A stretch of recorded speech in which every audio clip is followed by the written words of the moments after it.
নাটক সাজিয়েছে তারা। আজকের অন্য কোন শক্তির ইঙ্গিতে তারা কথা বলে। এখানে জাতীয় দাবিতে পরিণত হয়েছে। আমরা 53 বছর পর্যন্ত যে নির্বাচন ব্যবস্থা দেখেছি, ফ্যাসিস্ট সৃষ্টি হয়েছে, দুর্নীতিবাদ সৃষ্টি হয়েছে, সেই নির্বাচন ব্যবস্থাকে পরিবর্তন করে পিআর পদ্ধতির মাধ্যমে একটা জাতীয় জাগরণ রয়েছে, জাতীয় দাবিতে পড়ে হয়েছে পিআর পদ্ধতি। সারা পৃথিবীর মধ্যে 91টা দেশে পিআর পদ্ধতি নির্বাচন আছে, কিন্তু আজকে বড় বড় দল আওয়ামী লীগের মতো যারা ফ্যাসিস্ট ছিল। আমি একটা কথা বলতে চাই, দেশের রাজনীতি শুরু হয়েছিল কি দিয়া? ঐতিহ্য সূত্রে পেয়েছি। শেখ মুজিব বলেছিল সবাই পায় সোনার খনি, আমি পেয়েছি চোরের খনি। এটা দিয়ে কিন্তু রাজনীতি শুরু। 73 সালে এই শেখ মুজিব ভোট চুরি করেছিল। 77 সালে আরেকজন বড় মুক্তিযোদ্ধা এই ভোট চুরিকে পরিপূর্ণ দান করেছিলেন। 98% ভোট উনি কাজ করেছিলেন। তখন রাস্তাঘাট ছিল না। 98% ভোট কেমনে কাজ হয়? কিন্তু ভোট চুরি, টাকা চুরি, এ হলো ক্ষমতা। এইটা কিন্তু আমরা ঐতিহ্য সূত্রে পেয়েছি। কি বলেন, ঠিক না? শেখ মুজিব করছে ভোট চুরি, তার মেয়ে করছে ভোট ডাকাতি।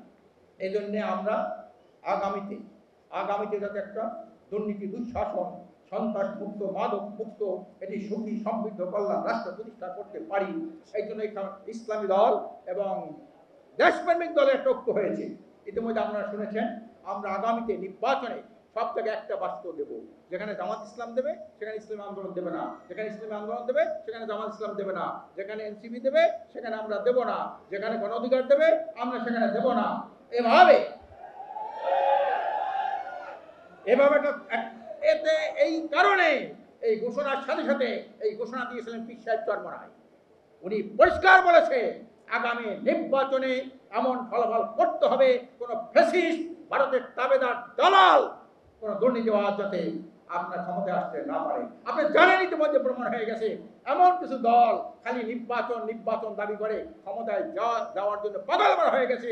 তাদের কিন্তু দলের মধ্যে আপনার চাঁদাবাজ ছাড়া কোনো কর্মী পাওয়া যায় না, দুর্নীতিবাজ ছাড়া কোনো নেতা পাওয়া যায় না।